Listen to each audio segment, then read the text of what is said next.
Amém. Glória a Deus. Quantos estão felizes nessa noite? Amém. Eu vou tentar correr bastante com a mensagem. O pastor me deu só até meia-noite. Mas nesses últimos anos, eu tenho viajado muito pelo mundo e pelo Brasil, anunciando algo que Deus está para fazer na igreja. Eu vi o pastor Klaus falando sobre avivamento, sobre evangelismo, sobre almas. A verdade é que Deus está para fazer algo, mundialmente falando, muito grande. Só que nós ainda não temos algumas ferramentas que faltam para recebermos o que temos que receber. A igreja de Jesus Cristo, ela precisa ser equipada. Ainda falta algumas peças chegarem até nós, para que nós tenhamos como se fosse, imagine, uma caixa de ferramentas. Que ali vamos ter tudo que precisamos para não só receber, como administrar o avivamento, a prosperidade, a bênção, as almas e tudo mais que Deus quer mandar. Muita coisa que você está pedindo, você não recebeu de Deus, porque você ainda não tem as ferramentas necessárias, as habilidades necessárias para administrar isso. Deus não pode te dar algo que você vai desperdiçar, porque Ele é misericordioso. Quer ver? Olha que coisa tremenda, pastor. Fica de pé só um minutinho, pastor Klaus. Olha para a sua igreja. Quem aqui ama o Senhor de todo o seu coração, levanta a mão. Quem aqui é dizimista e ofertante, levanta a mão.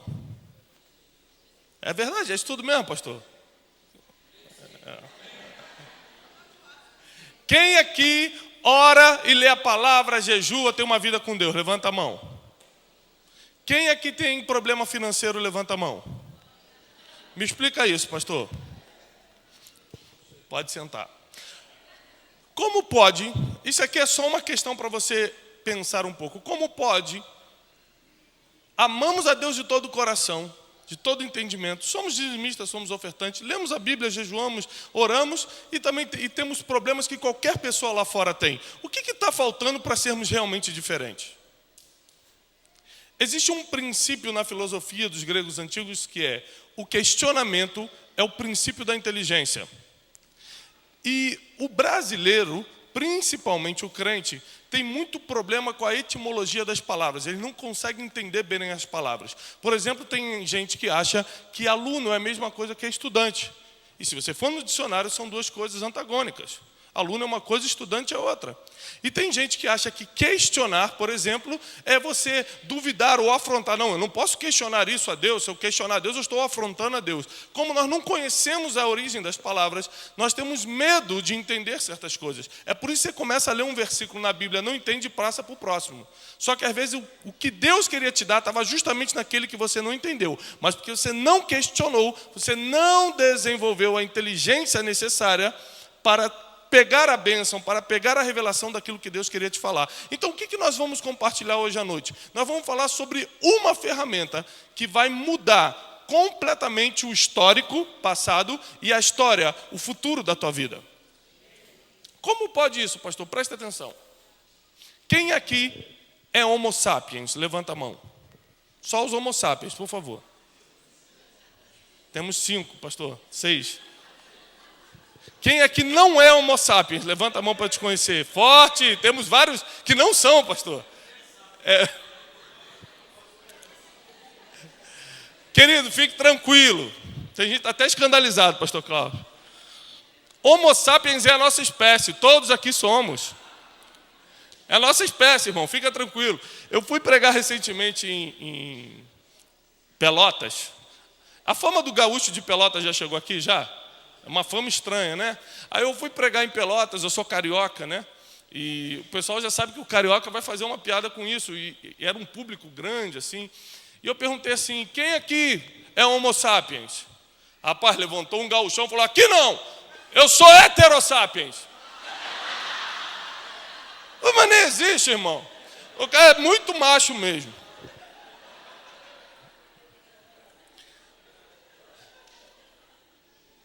Mas por que eu estou perguntando se você é homo sapiens? Porque todo ser humano nasceu com a capacidade de pensar. Todo ser humano nasceu inteligente.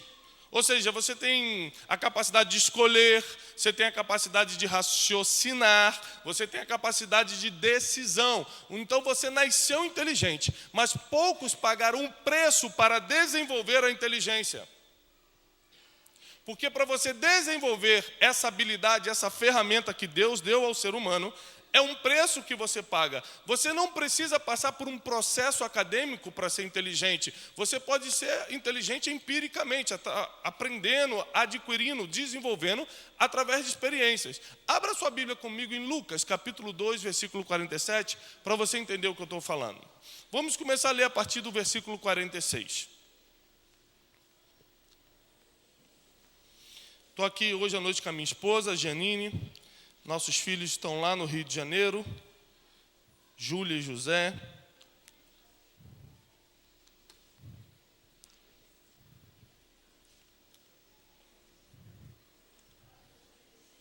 Lucas, todos abriram?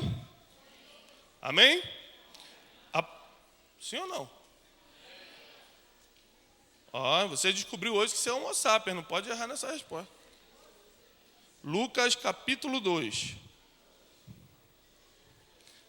Versículo 46, diz o seguinte: E aconteceu que, passados 3 dias, o acharam no templo, assentado no meio dos doutores, ouvindo-os e interrogando-os. E todos os que ouviam admiravam-se dos milagres que ele fazia, dos mortos que ele ressuscitava, do sobrenatural que saía dele. O que eles estavam admirados? Com a inteligência. De quem nós estamos falando? Nós estamos falando de um menino de 12 anos de idade. Naquela época, algo muito incomum e pouquíssimo provável. Jesus se perde dos pais durante uma grande festa em Jerusalém. Os seus pais, depois de um dia de viagem, se dão conta que Jesus não está no meio deles e voltam para Jerusalém. Ao voltarem, encontram um menino assentado no templo, ensinando aos doutores da lei. E esses doutores estavam admirados com a sua inteligência. Presta atenção. Eu já fui mais de 40 vezes a Israel. Nos últimos 10 anos eu fui mais de 40 vezes a Israel. Então, eu estudei muito a linha e o pensamento rabínico e a cultura judaica. Essa cena que nós acabamos de ler em Lucas capítulo 2, 46 e 47 é muito pouco provável. Te explico por quê. Primeiro, porque o rabino não conversa, ele não perde tempo, ele não dá oportunidade para pessoas que não partilham da mesma fé. Segundo, que ainda não são homens. Nesse caso, Jesus tinha 12 anos de idade e o menino só vira homem em Israel aos 13 anos, ao completar o Bar Mitvah.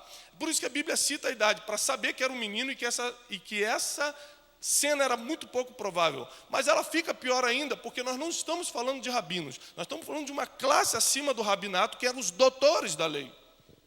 Eram os gamaliéis da época. E Jesus estava ali interrogando, ensinando, e todos estavam admirados com a sua inteligência. Por que eles estavam admirados com a inteligência de Jesus?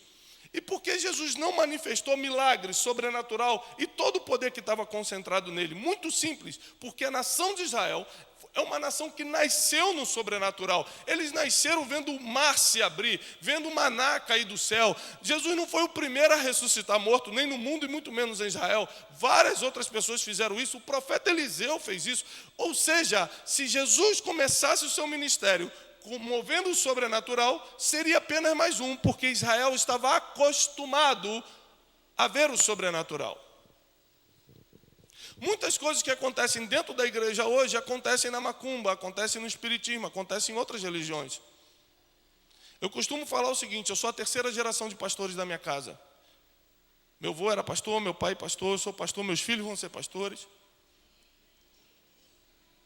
Mas eu decidi por Jesus não por fé. Que isso, pastor? Não me dá uma notícia dessa. Não foi pela fé, foi pela inteligência. Porque eu já fui à Índia, estudei o hinduísmo. Eu já fui a quase todos os países do Oriente Médio, estudei o Islã. Já fui a Roma, já estudei o catolicismo. Você pega qualquer livro espiritual, você pega qualquer linha de pensamento, nada se compara, nada, pela inteligência, esquece a fé, nada se compara à vida de Jesus Cristo, à revelação de Jesus Cristo e ao amor de Jesus Cristo. Nenhum livro tem tanta coerência como o livro de Gênesis, Apocalipse, como a Bíblia. Nada é tão completo, nada fala mais de tudo da sua vida como a Bíblia. Então, por uma decisão inteligente, e é claro, pela fé, crendo na ressurreição dos mortos de Jesus Cristo, eu aceitei Jesus Cristo. E presta atenção, Jesus é amor, Jesus é paz, Jesus é alegria, Jesus é salvação, Jesus é prosperidade, Jesus é saúde. Então todas as pessoas querem Jesus. Porque todas as pessoas querem isso. Por que elas ainda não aceitaram Jesus? Porque entre elas e Jesus vai precisar de um filtro, que é você. E geralmente é esse filtro que embarrera ela de conhecer Jesus, porque ela vai conhecer Jesus pela tua vida. E se tua vida não tem decisões inteligentes, se a tua vida não tem resultados, essas pessoas não conseguem entender Jesus. Então essas pessoas estavam admirados com a inteligência de Jesus Cristo. E nós temos outros versículos, não precisa ler por causa do tempo, mas eu anotei alguns aqui que você vai lembrar, porque são bem conhecidos, e eu quero ler. Romanos 12, capítulo 1 diz o seguinte: rogo-vos, pois, irmãos, pela compaixão de Deus, que vos apresenteis e os seus corpos como sacrifício vivo, santo e agradável a Deus, que é o vosso culto racional. O que é racional? Vamos na etimologia da palavra racional. Razão mais intelecto. Ou seja, quando você cultua a Deus pela razão e com inteligência, você está tendo um culto racional. E somente com o culto racional, você está entregando o seu corpo como sacrifício vivo, bom, perfeito e agradável a Deus. No versículo 2 diz o seguinte: para que você... Vou ler claramente. Abre, por favor, comigo, que esse é muito forte. Romanos, capítulo 12. Acabamos de ler um, vamos ler o 12, 1. Capítulo 12. Vou reler o 12, 1, a gente lê juntos. Diz o seguinte: 12, 1. Rogo-vos, pois, irmãos, pela compaixão de Deus, que apresentei os vossos corpos em sacrifício vivo, santo e agradável a Deus, que é o vosso culto. E não se conformem com este mundo, com este século, mas sede transformados pela renovação da vossa mente. Mateus capítulo 15. Diz o seguinte: Jesus estava discutindo com os fariseus, e ele ensina aos discípulos. No meio de uma discussão, ele adorava fazer isso, pegar a discussão para ensinar. Qual o nome disso? Questionamento. Ele estava desenvolvendo a inteligência dos discípulos. Jesus ficou 3 anos e meio, pastor, discipulando aqueles 12 homens. E você vai ver que todo esse discipulado de 3 anos e meio foi trabalhando caráter e emoções, trabalhando o que saía de dentro para fora, que é o que Mateus capítulo 15 diz. Ele diz o seguinte para os discípulos: olha, não se preocupe com o que vocês comem, porque não é o que entra no corpo que suja o homem, que faz mal ao homem, mas é o que contamina o homem, mas é o que sai. Porque é de dentro de vocês, é do seu coração, e a Bíblia cita 846 vezes, no Velho e no Novo Testamento, a palavra coração como sede das emoções. Então, hoje, os neurocientistas entendem isso como cérebro.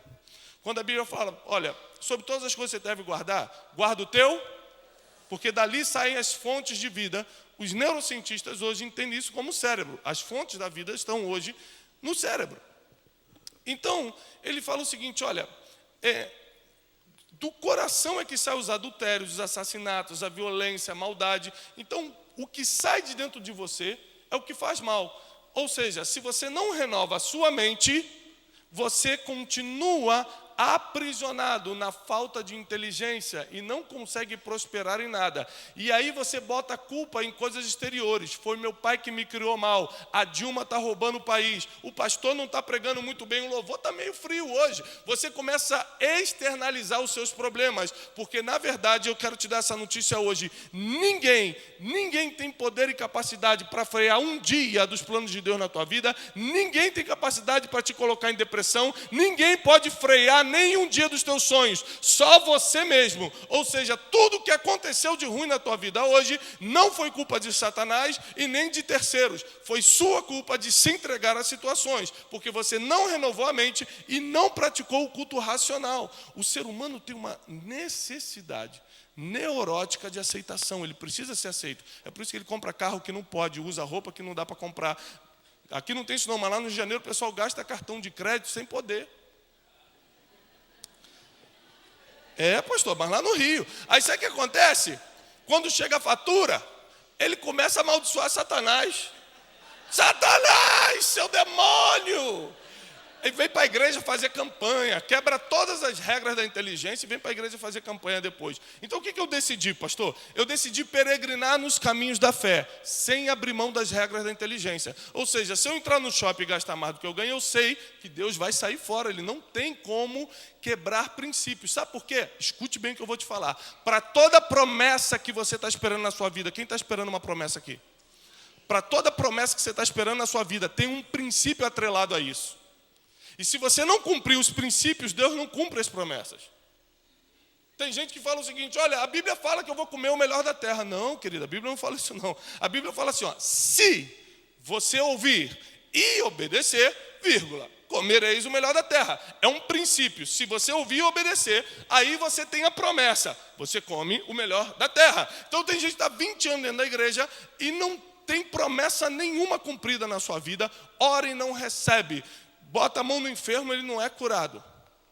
Profetiza e não acontece, porque não cumpre princípios. E você só consegue discernir princípios quando você desenvolveu a inteligência, quando o seu culto é racional, quando você entende que o princípio que fez Jesus ficar conhecido em todo Israel foi a inteligência que ele manifestou, e não os milagres. Presta atenção nisso, voltando aos discípulos, ele ficou 3 anos e meio, pastor, desenvolvendo a inteligência dos discípulos, emocional principalmente. Ele desenvolveu o interior deles. E o caráter. Tanto que o Espírito ele só dá em Atos 2. Vou repetir. Jesus não deu nada espiritual para os discípulos. Ele só desenvolveu vida emocional e caráter. Ou seja, mente, o que estava dentro. Ele desenvolveu a inteligência dos discípulos. Ele fez os discípulos pensarem. Porque o Espírito ele só dá em Atos 2. Por que ele só dá em Atos 2? Porque Espírito é poder. Repete comigo. Espírito é poder. E uma pessoa que não tem as emoções no lugar, uma pessoa que não tem caráter, receber poder, vai ferir a outros. E Jesus não... Ele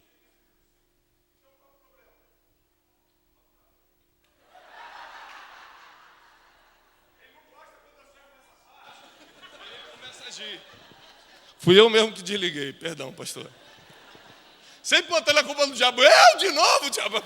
Eu estou de férias lá no Hades, não estou mexendo com ninguém, gente. E aí... Essa aí é a irmã, né? A irmã que compra 5 botas, 6 camisas, chega em casa, né?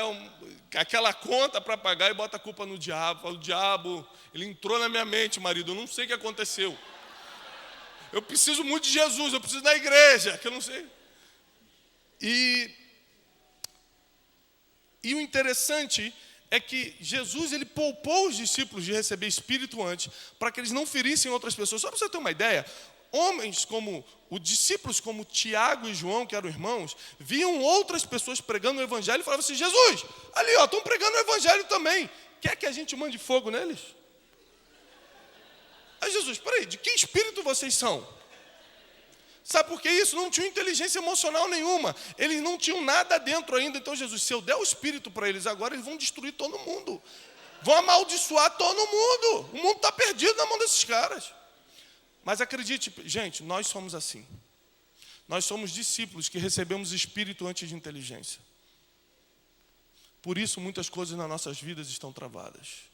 Por isso muita coisa na nossa vida financeira não anda. Porque a gente recebeu o Espírito e a gente creu que pela fé íamos sermos prósperos, mas não tínhamos a inteligência financeira para isso. A gente creu que a nossa família ia ser restaurada, mas não tínhamos a inteligência emocional para falar melhor com a esposa, para honrar os filhos, para educá-los no caminho do Senhor. Então a gente terceirizou o nosso futuro. Nós terceirizamos o nosso destino na mão de outros. E porque não somos inteligentes ainda, porque hoje Deus vai trazer um manto de inteligência sobre essa igreja. Que a gente fala assim, olha, eu vou trazer meu filho para a igreja. Ah, pastor, tu vai educar meu filho, tu vai botar esse garoto na linha. Aí traz para a escolinha da igreja. Aí fica pior. Fala, a culpa é da igreja. Por que você pensa assim? Porque você terceiriza a tua felicidade. Você terceiriza o seu futuro. A Bíblia diz assim, olha o princípio. Ensina o teu filho no caminho que deve andar. Ensinar é sua responsabilidade. Quantos pais nós temos aqui? Pais. Ensinar é tua responsabilidade, não é do professor e nem do pastor. É sua. Homem, você é sacerdote da tua casa. Então, uma vez, minha filha chegou em casa. E a minha esposa falou para mim, ó, vai conversar com a tua filha. Quando isso acontece, tu já sabe, né, irmão? Vai conversar com a tua filha, fez alguma coisa, eu fui lá, mentiu na escola. Minha filhinha Júlia, 6 anos. E eu falei, filha, por que você mentiu? Não, porque... Senta aqui no colo do papai, deixa eu te explicar uma coisa. Você é filha de quem? Sou filha do meu pai e da minha mãe. Isso. Mas, acima do papai e da mamãe, você é filha de quem? De Deus. Deixa eu te falar uma coisa. Hoje, quando você mentiu naquela sala, você transferiu a tua filiação para o diabo. Porque a Bíblia diz que o diabo é o pai da mentira. E toda vez que você mente, ele tem direito de falar que é teu pai. Ela, não, papai. Eu falei, vou ler o versículo para você. Li o versículo. Não precisei nem bater, irmão. Estava no colinho. Estava macio. Nunca mais você vai mentir. A não ser que você decida por livre e espontânea vontade. Você hoje está recebendo a instrução. A partir de hoje, tudo que você decidir em relação à mentira, você sempre vai lembrar que o papai te avisou, te sentou no colo e te avisou. Sabe o que aconteceu, irmão? Mentiu de novo. Criança, né?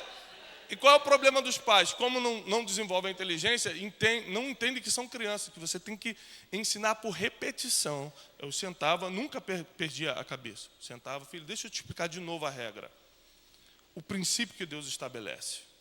Ou seja, a função de educar é minha. Da mesma forma que... Quantos solteiros nós temos aqui? Solteiros. Só os solteiros levantam a mão. Uma igreja de solteiros, gente? Que isso? Tá bom, os desesperados. Quem está desesperado? Tem mais desesperado que solteiro, pastor. Tá brabo mesmo. Ó, vou fazer o seguinte, a gente vai fazer uma campanha forte para você. Vou vir todo de branco a próxima vez. Trazer um galinho de arroz, vou dar um jeito nessa solteirice. Mas preste atenção. Uma pessoa que não desenvolveu a inteligência não consegue casar. Não consegue escolher. E tudo fica nas costas do pastor. Quando acontecem os primeiros problemas, vem tudo fazer gabinete com o pastor. Uma pessoa que não desenvolveu inteligência, ela não consegue se relacionar com outras pessoas. Quem aqui já deixou de falar com alguém? Ih! Quem já deixou de falar com alguém, levanta a mão. Só a igreja toda. Tem que fazer a campanha forte mesmo aqui, gente. Uma vez eu deixei de falar com um amigo meu, pastor, um amigão meu, a gente ficou 2 anos sem se falar. Por quê? Por nada. Você fica ofendido, você acha que não sei o quê, acha que está falando mal de você, porque não tem inteligência emocional. A gente fica inventando fantasma. Ele com certeza deve estar falando mal de mim. Aquela irmã já deve estar me julgando. Ó. A gente tem... O crente é pior. O crente desenvolveu uma linha pior ainda de julgamento. E aí, ficamos sem nos falar. Passou, e é muito ruim ficar sem falar com alguém que tu anda na rua ligado, né? Tu não sabe a hora que a pessoa vai vir. Tu está no shopping, tu vê alguém parecido, tu procura uma pilastra para se abrigar.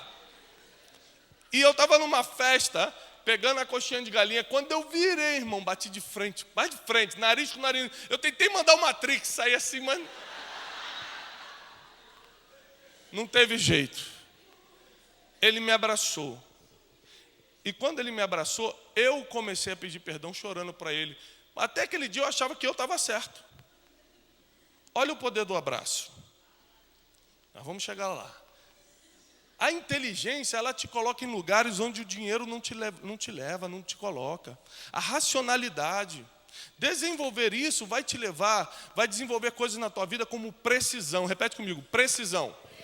Quem desenvolve a inteligência bíblica, você precisa dominar a Bíblia, a inteligência emocional, a inteligência financeira, a inteligência espiritual. O apóstolo Paulo diz em Colossenses: eu recebi de Deus a inteligência espiritual. Colossenses 2. Ou seja, quando você tem isso, você tem precisão, você escolhe e não erra. Imagine, irmão, a partir de hoje, todas as suas decisões serem assertivas.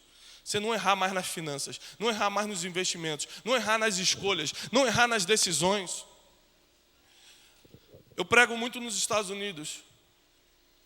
E a última vez que eu estive lá, um mês e pouco atrás, o rapaz que foi me levar no aeroporto veio chorando e falando: pastor, você vai passar por Minas Gerais nas suas pregações?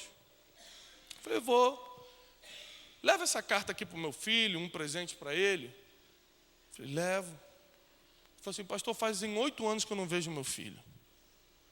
Eu e minha esposa viemos para cá buscar nossa bênção.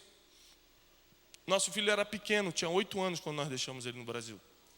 Só para você imaginar a dor de um pai e de uma mãe. Mas a gente chegou, tivemos que começar a trabalhar muito, o documento nunca saiu. E até hoje nós não voltamos ao Brasil. Estamos acompanhando o crescimento dele por foto na internet. Eu falei: mas por que você veio para os Estados Unidos? Ele falou: pastor, a terra da oportunidade, o dólar, a bênção, está tudo aqui. E eu falei: mas você está bem hoje? Ele: não. Eu falei: deixa eu entender, quantos anos você está nos Estados Unidos? 18 anos, e não está bem, não. E por que você deixou o Brasil? Porque a bênção está aqui. Eu falei: você está abençoado? Não. Eu falei: deixa eu te explicar, irmão. Quando a gente não tem inteligência, a gente não tem precisão nas decisões, a gente não consegue escolher bem. A gente se guia pelas emoções ou pelos palpites de terceiros. Mas vou te explicar um princípio bíblico. A bênção nunca está num lugar. A bênção está sempre com uma pessoa. Se você não era abençoado no Brasil, você não vai ser abençoado nem em Londres, nem nos Estados Unidos, nem no Japão, nem na Austrália. A bênção não está num lugar físico, a bênção não está numa academia, numa universidade, numa empresa. A bênção ou está com você ou não está. Quando Deus tirou Abraão de Ur dos Caldeus para levar para Canaã, não foi para abençoar Abraão, foi para que Abraão, que era uma bênção, abençoasse Canaã. Se você não é uma bênção, não adianta mudar de lugar. Ou seja, o crente inteligente não precisa buscar bênção, ele tem que ser uma bênção. Para onde ele pisar, abençoar o ambiente, abençoar as casas. É por isso que a Bíblia diz que tudo que nós pisarmos seria nosso, porque nós seríamos a própria bênção. Aleluia!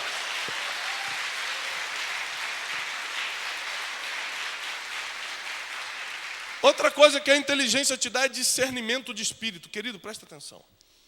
Discernimento de tempos, perdão. Dá discernimento de tempo. Você consegue discernir se é hora de fazer ou se não é hora de fazer. Quantas vezes aqui você já errou pelo tempo? Alguém já errou? Olha como é que o nosso inimigo, ele é estratégico. Quando ele vê uma movimentação espiritual sobre alguém, ele começa a trabalhar contra. Ele não consegue entender teu futuro. Mas ele vê, no mundo espiritual, Deus agindo a teu favor, os anjos subindo e descendo, ele vê o movimento e começa a trabalhar contra você. Mas aí ele começa a trabalhar, e você é uma pessoa que está sempre se desenvolvendo em Deus, conhecendo mais da palavra, está debaixo de cobertura espiritual, é dizimista e ofertante, está cumprindo princípios. Ou seja, você é um trator na mão de Deus e o diabo não consegue te parar. O diabo não consegue atrasar nada na sua vida. Ele tenta parar teu projeto, ele tenta parar tuas finanças, ele tenta parar o teu futuro e não consegue. Então ele tem que mudar de estratégia. E ele muda. Já que eu não consigo atrasar essa pessoa, eu vou adiantar as coisas que Deus mostrou para ele que iria fazer. Porque uma coisa poderosa fora do tempo pode se tornar uma coisa perigosa. Quer um exemplo? Ele fez isso com Jesus. No deserto, nos 40 dias que Jesus estava sendo tentado, ele chega para Jesus e fala o seguinte: se prostrado me adorares, eu te dou tudo isso, as nações da terra. Só que as nações da terra já seriam de Jesus no futuro. Ele só queria fazê-lo pecar, adiantando o processo. Quando o diabo não consegue te parar, ele tenta adiantar o que já seria teu, mas no tempo de Deus. Porque tudo que acontece fora do tempo de Deus vai dar errado. E você só consegue discernir tempo desenvolvendo inteligência.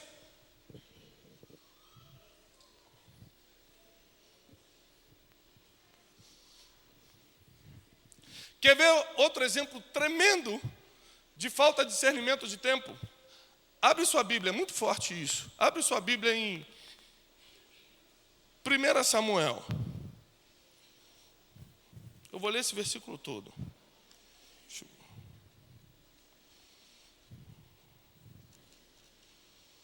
1 Samuel, capítulo 13. Olha o que diz. 1 Samuel, primeiro livro de Samuel, capítulo 13. Saul reinou. Todo mundo já abriu?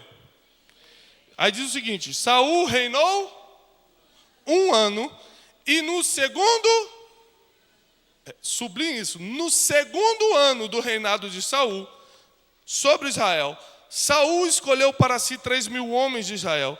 E estavam com Saul 2.000 em Micmas e na montanha de Belém, e 1.000 já estavam com Jonatas em Gibeá de Benjamim, e o resto do povo despediu cada um para sua casa. E Jonatas feriu a guarnição dos filisteus, que estava em Gibeá, e que os filisteus ouviram, pelo que Saul tocou a trombeta por toda a terra, dizendo: ouçam os hebreus. Então todo Israel ouviu dizer: Saul feriu a guarnição dos filisteus, e também Israel se fez abominável aos filisteus. Então o povo foi convocado para junto de Saul em Gilgal, e os filisteus se ajuntaram para pelejar contra Israel, 30.000 carros, 6.000 cavaleiros, e povo em multidão como a areia que está à beira do mar. E subiram e acamparam em Micmas, ao oriente de Bet-Aven. Vendo, pois, os homens de Israel que estavam em apuros, porque o povo já estava angustiado, o povo se escondeu pelas cavernas, pelos espinhais, pelos penhascos, pelas fortificações e pelas covas. E alguns dos hebreus passaram o Jordão para a terra de Gad e Gileade, e estando Saul ainda em Gilgal, todo o povo ia atrás dele, tremendo. Agora presta atenção nisso. Versículo 8. E esperou Saul 7 dias, até o tempo que Samuel determinara. Não vindo, porém, Samuel a Gilgal, o povo se dispersava dele. Então disse Saul: trazei-me aqui um holocausto e ofertas pacíficas. E ofereceu o holocausto. E sucedeu que, acabando ele de oferecer o holocausto, eis que Samuel, quando ele acabou de sacrificar antes do tempo que Samuel havia determinado, Samuel chegou. Errou por minutos ou por segundos. Presta atenção nisso. Ele errou por minutos ou por segundos. Vendo o povo tremendo, vendo outros fugindo, vendo os inimigos vindo contra ele, ele não discerniu o tempo, não quis esperar mais e deu um jeitinho. Já que Samuel não chegou, já que o profeta do Senhor não está, deixa, vamos sacrificar. Olha a continuação. Então disse Samuel: o que fizeste? Disse Saul: porquanto via, presta atenção, que toda pessoa que não é inteligente tem sempre uma boa desculpa. Deixa eu te falar uma coisa, Deus te levanta até dos fracassos, mas nunca das tuas desculpas. Você nunca vai ver uma pessoa inteligente na Bíblia e fora dela dando desculpa. Irmão, por que você errou nisso? Verdade, pastor, eu errei, nunca mais vai acontecer. Me mostra como fazer. Ah, eu errei, pastor, porque minha avó, porque meu pai, porque o caminho, porque não sei o quê. Blá, blá. Quem não desenvolveu inteligência tem sempre uma boa desculpa, e Deus odeia desculpas. Deus te levanta de fracasso, mas não de desculpa. Saul começou a dar uma boa desculpa para Samuel. Olha só. Porquanto eu via que o povo se espalhava de mim, Samuel, e tu não vinhas nos dias que combinaste, nos dias aprazados, e os filisteus já tinham se juntado em Micmas. Eu disse: agora descerão os filisteus sobre mim a Gilgal, e ainda a face do Senhor não orei. Então eu constrangi-me e ofereci holocausto. Então disse Samuel a Saul, presta atenção nisso: procedeste neciamente, e e não guardaste o mandamento que o Senhor teu Deus te ordenou, porque hoje o Senhor teria confirmado o teu reino sobre todo Israel para sempre. Porém agora não subsistirá o teu reino, e já tem buscado o Senhor para si um homem segundo o seu coração, e já lhe tem ordenado o Senhor que seja capitão sobre o seu povo, porquanto não guardaste o que o Senhor te ordenou. Deixa eu te explicar agora isso aqui. Deus dá uma ordem. Saul não discerne o tempo. E por não discernir o tempo, ele tenta dar um jeitinho. Quem aqui já deu um jeitinho na vida? Muita gente, né? Muitos Sauls, mas vai resolver hoje. Ele deu um jeitinho. E quando ele terminou o jeitinho dele, chega o profeta Samuel. Segundos, minutos depois. O que você fez? Bom, aí ele começou a dar uma boa desculpa. Sabe outra pessoa, na Bíblia tem vários, mas outro homem de Deus que deu um jeitinho? Abraão. Deus vem para ele e fala: eu vou te dar uma descendência, reis vão proceder de ti, fica tranquilo, você vai encher as nações da terra. Mas ele não aguentou esperar o tempo, não discerniu o tempo, e teve Ismael, que é um problema até o dia de hoje, entre árabes e judeus. Ele deu um jeitinho, e todo jeitinho que você dá fora de Deus, você cria um problema para a tua descendência. Tudo que você faz hoje, de bom e ruim, você não está afetando só você está afetando toda a sua descendência. Cuidado. Então um dia Deus aparece para Abraão e fala: Abraão, pega teu filho, o teu único filho, e vai para o Monte Moriá. Isaac era o único filho de Abraão? Sim ou não? Tinha um antes dele. Qual era o nome dele? Então por que Deus chama Isaac de único filho? Porque Deus só considera teu aquilo que Ele te deu. O que você deu jeitinho para ter, Ele não está considerando. E tem mais. Deus só te pede aquilo que Ele te dá. Ele não pediu Ismael porque Ele não deu Ismael. Ele pediu Isaac. E quando Deus te pede alguma coisa, meu filho, você já perdeu. Seja na mão dele na hora ou na mão dos homens depois. E Abraão vai correndo com Isaac, andando com Isaac até o Monte Moriá. E Deus, na hora, decide evitar. E vocês conhecem toda a história. E Saul foi muito parecido. Ele deu um jeitinho. E esse jeitinho gerou uma ira em Deus. E Deus toma o trono de Saul. Vamos prestar atenção nisso que é poderoso. Fala o seguinte, olha. Hoje, Deus teria te confirmado em todo Israel para sempre. Mas, porque você não obedeceu, não discerniu o tempo, Ele está tomando o teu trono. Lembra lá no início que eu pedi para você sublinhar? Em qual era o ano do reinado de Saul? Segundo ano. Ele reinou mais 38 anos em Israel. Vou te explicar isso. Ele toma de Saul o trono e fala: você não vai mais reinar, você não vai mais ter descendência para sempre em Israel, não são teus filhos que vão assentar mais no trono, eu já estou preparando o outro. Quem era esse outro? Davi não tinha nem nascido, Deus já estava preparando. Davi nasceu 15, 16 anos depois dessa passagem. Porque ele diz que ele conhece todos os seus dias, não é os dias que você nasceu não, é desde os dias da eternidade. Ele já sabe quem vai ser você daqui a 2 anos, por isso você não caiu hoje. Por isso Ele está tendo misericórdia e sustentando. Por isso que Ele não deixa você ser envergonhado hoje. Porque você ainda está se vendo no hoje, mas Ele só consegue te ver no futuro. E Ele já viu quem vai ser você daqui a um tempo. É por isso que você está de pé.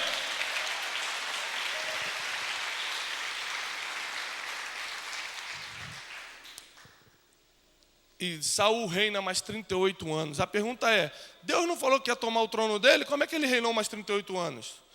Isso se chama questionamento inteligente. O que é questionar? Você vai no dicionário, você vê pergunta e inteligência até você encontrar o propósito coerente. São perguntas inteligentes que você faz até você achar o propósito daquilo. Eu comecei, mas Deus tomou o trono de Saul. Como é que ele reinou mais 38 anos? Deus só toma aquilo que Ele dá. ele tomou o manto de Saul. Ele tomou a autoridade de Saul. O trono físico, quem deu foi o povo de Israel pedindo a Samuel. Não foi Deus que deu. Ele não ia tomar aquilo. O povo, vou repetir para você entender. O povo de Israel, os 12 cabeças das tribos se reúnem e falam: Samuel, sim, queremos um rei. Que isso? Deus governa sobre vocês. Nós queremos um rei. Por que vocês querem um rei? Porque todas as nações da terra têm um rei. Ou seja, Deus coloca uma nação santa na terra para ser o original, para ser a referência que todas as outras nações teriam que ter como modelo. E essa nação santa resolve abrir mão de seu original para ser pirata, para copiar dos outros. A Bíblia diz que Samuel se entristece sobremaneira, Deus se ira e Deus fala: não se entristeça, Samuel, porque eles não estão rejeitando você, eles estão me rejeitando. Dá um rei para eles. Deus queria colocar um rei em Israel? Não. Quem colocou? O povo, com a permissão de Deus. Então, quando Deus vai tomar o trono de Saul, ele só toma o que ele deu, a unção de governo, o manto de autoridade. Toma de Saul e ele fica mais 38 anos governando no trono sem o manto. Presta atenção, nem todo mundo que você vê de carrão, nem todo mundo que você vê no altar, nem todo mundo que você vê sendo aplaudido tem um manto. Eles podem ficar muitos anos com algo que Deus não deu para ele, mas o que vem de Deus, que é o poder e a autoridade, a unção, Deus tira quando essas pessoas não discernem o tempo de Deus. Não se iluda com aplausos, não se iluda com o que a gente vê por aí, porque você não consegue entender se o manto está ou não está, porque eles já sabem como fazer. Saul conseguiu governar 38 anos sem o manto, sem a autoridade, sem a unção de rei. Por isso que o povo sofreu tanto. A diferença de quem não tem o manto é muito fácil de reconhecer. Saul começou a consultar a Deus, porque ele tinha medo nas batalhas e Deus já não respondia. E quando Deus não respondia, ele contratava profetas, pastor. Ele pagava os profetas para falar o que ele queria escutar. Mas chegou um tempo que Deus proibiu os profetas de atenderem Saul. Então Saul foi até uma necromante, porque de alguma forma o homem precisa estar conectado com o sobrenatural. E quando Deus não falava mais com Saul, ele começou a procurar necromantes, diferente de Davi, que nem sequer consultava os profetas. Ele tomava o talit, o manto de autoridade do sacerdote, e ele mesmo orava: Senhor, subirei eu contra os filisteus e os alcançarei. Deus vai, e você vai alcançar. A diferença de quem tem o manto e quem não tem o manto não é o trono, mas é o relacionamento que ele tem com Deus. E você só consegue entender isso com um culto racional, ou seja, usando razão e intelecto. Porque espiritualmente, se tudo você levar para o lado espiritual, você vai ter muitas experiências, é maravilhoso. Mas experiência sem conhecimento é como saber voar e não ter pés para pousar. Você só vive voando. Você só vive na experiência. A experiência é importante, o mundo espiritual é importante, mas você também tem que ter conhecimento, pés, para poder aterrissar quando for necessário. E eu encerro dizendo o seguinte: o homem inteligente, ele sabe quem é e para onde está indo. O homem inteligente tem precisão, repete comigo. 1, precisão. 2, discernimento de tempo. E 3, ele sabe quem é e para onde está indo. O que é fé? Fé é a certeza das coisas que não se veem. Hoje, nós não vemos, mas essa igreja pode ser a igreja de toda a cidade de São Paulo.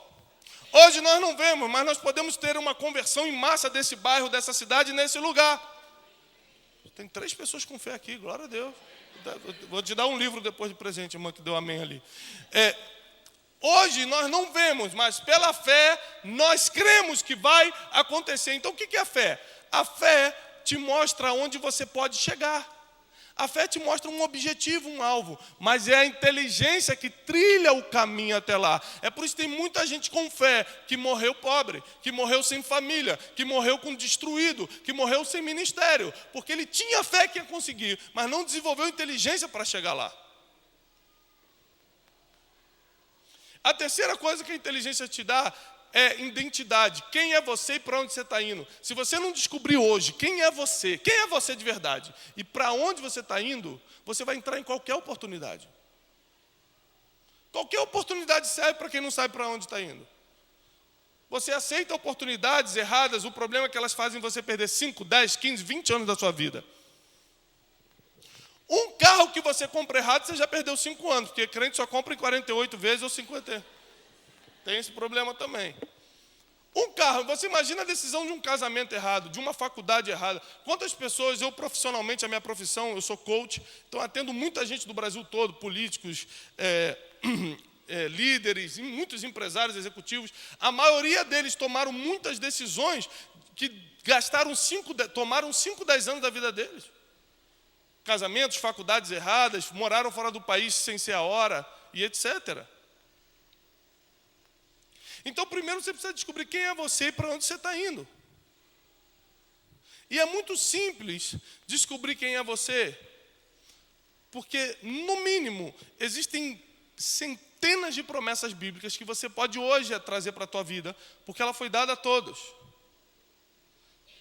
Uma delas, vem cá, pastor, para eu te usar como exemplo. O pastor Álvaro, ele foi ator profissional no passado, ele vai representar aqui para a gente. Na escola ele sempre fazia árvore, ele era aquele que ficava parado assim.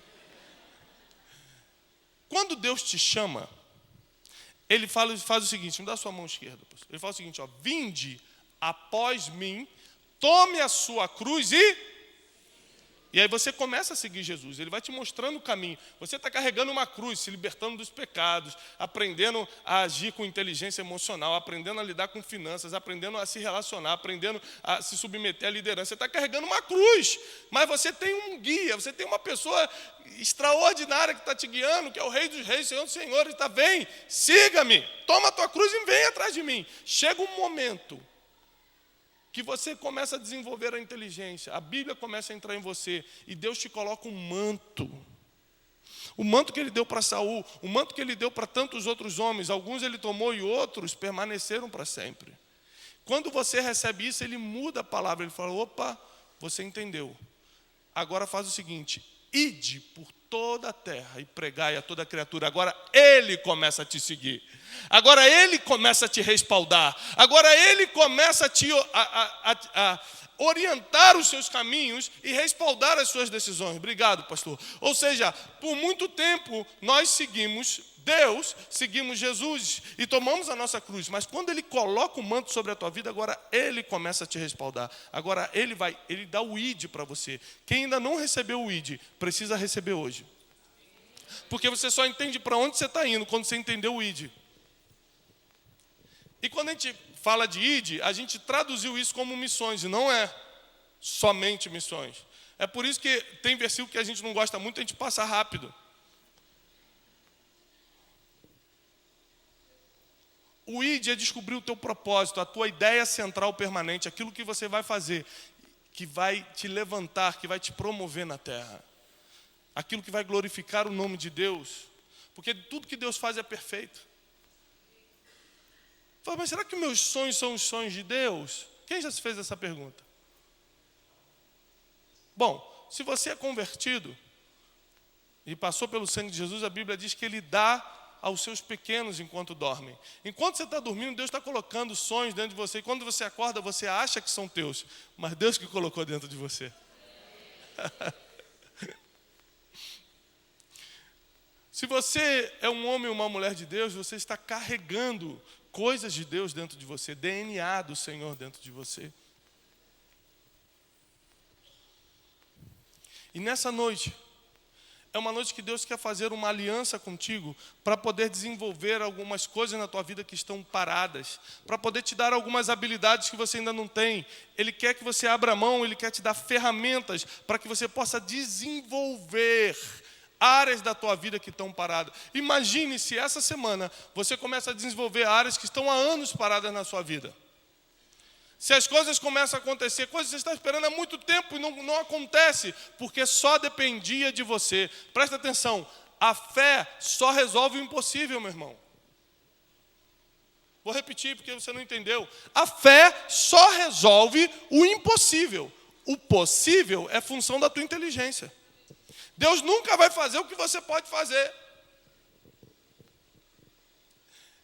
Quando você chega numa situação que é impossível, não tem mais jeito, relaxa, porque agora chegou a hora de Deus agir. Você só tem que ficar preocupado enquanto é a tua função, enquanto depende de você. Aí fica preocupado. Faz o teu melhor. Agora, chega a situações da vida que você não tem mais o que fazer, uma doença, uma questão financeira do país, uma coisa que não depende de você, fica tranquilo, agora está na mão dele, agora é a fé. Mas enquanto for tua responsabilidade, ele não vai quebrar princípios, ele não vai se meter. Deus não pode quebrar princípios para te abençoar, porque justamente a tua bênção está dentro do princípio. Então ele precisa, como o ser inteligente que é, manter esses princípios. Deus te chamou aqui hoje porque Ele quer fazer uma aliança contigo. Tem um amém pelo menos? Amém. Deixa eu te explicar por que Ele quer fazer uma aliança contigo. Porque o homem não pode fazer uma aliança com Deus. Você não vai encontrar registros bíblicos de homens fazendo aliança com Deus. Deus faz alianças com homens. Por quê, pastor? Simples. Porque o homem é especialista em quebrar pactos, em quebrar alianças. Por misericórdia, Deus fala, não, você não vai fazer aliança comigo não. Eu faço aliança contigo. Porque se o homem for infiel, eu permanecerei fiel e não quebrarei a aliança. Porque se você errar e desistir no meio do caminho, eu continuarei com os planos, porque eu fiz uma aliança contigo. Agora, se Deus deixasse você fazer aliança com Ele, Ele nunca mais ia poder te visitar, porque você ia quebrar essa aliança sempre.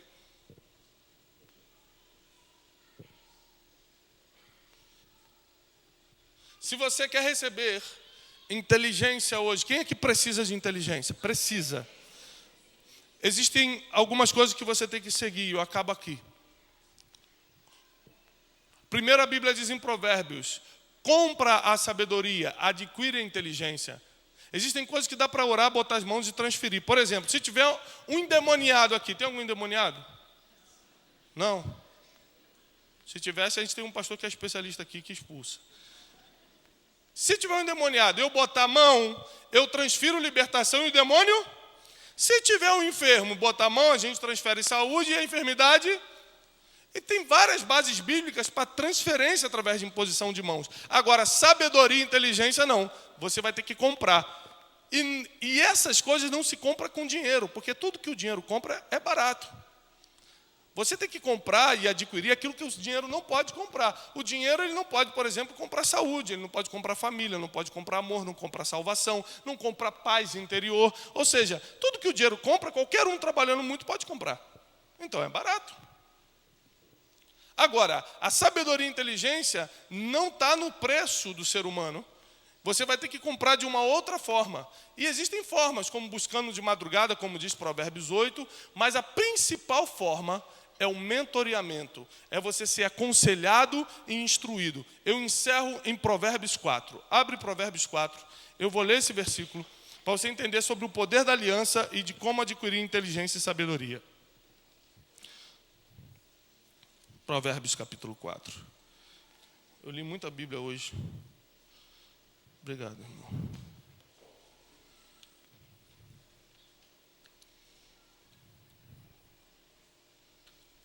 Todos acharam? Acho que essa versão da minha Bíblia não tem provérbios, não. Ah, está aqui. Presta atenção. Um texto que sempre me chamou a atenção foi quando Deus aparece para Salomão. Quando Salomão ainda era um adolescentezinho e fala, Salomão, pede-me o que você quiser, que eu vou, qualquer coisa eu vou te dar. Quem é que tem filho adolescente? Quem é que já foi adolescente? Ou seja, um adolescente de 13, 14 anos, a idade mais ou menos Salomão tinha nesse episódio, ele não tem ainda capacidade intelectual de fazer pedidos sérios. Um adolescente nessa idade, ele no máximo vai pedir um iPhone 6, é o PlayStation 4, é a viagem para Disney, é porque mata todos os meus inimigos. Ele vai pedir coisa assim, vai pedir muito dinheiro, quer ser bilionário, quer uma Ferrari. Então, como questionamento ao princípio da inteligência, eu questionei esse versículo, eu falei, por que um adolescentezinho comum, humano, como qualquer um de nós, pediu sabedoria ao invés de todas as outras coisas. Eu não posso acreditar que tudo é sobrenatural porque Deus visitou ele, não. Deus estava no sonho já. Ele não pode ter sido inspirado por Deus para falar a mesma coisa. Então Deus está manipulando minhas decisões. Então não existe livre-arbítrio. Me mostra isso, Deus. Eu comecei a questionar. Até que Deus me levou para o versículo que nós vamos ler em Provérbios capítulo 4. Quem escreveu esse capítulo foi Salomão. E diz o seguinte: ouvi, filhos, a instrução do pai, e estai atentos para conhecerdes a prudência. Você sabe o que é prudência? É calcular o impacto de uma decisão. Toda vez que você calcula o impacto da decisão que você está tomando, você é prudente. Outro dia eu explico com calma sobre isso, que é muito profundo. Pois dou-vos boa doutrina, não deixeis a minha lei. Olha o que Salomão começa a dizer no versículo 3. Porque eu também era filho, pequeno, tenro na companhia de meu pai e único diante da minha mãe. Quem era o pai de Salomão? Davi. E ele me ensinava e me dizia, vou colocando só o nome de Salomão aqui, mas lendo o mesmo versículo. Salomão, retenha o teu coração as minhas palavras. Filho, guarda os meus mandamentos e vive. Adquire sabedoria, Salomão. Adquire inteligência. E não te esqueça e nem te apartes das palavras da minha boca. Não abandones, meu filho, e ela te guardará. Ame-a e ela vai te proteger. A sabedoria é a coisa principal. Adquire, pois, sabedoria. Emprega tudo que você possui na aquisição desse entendimento. Exalte-a e ela te exaltará. E abraçando-a tu, ela te honrará, meu filho. Dará à tua cabeça um diadema de graça e uma coroa de glória te entregará. Ouve, filho meu, e aceita minhas palavras, e se multiplicarão os anos de tua vida, pois no caminho da sabedoria eu te ensinei.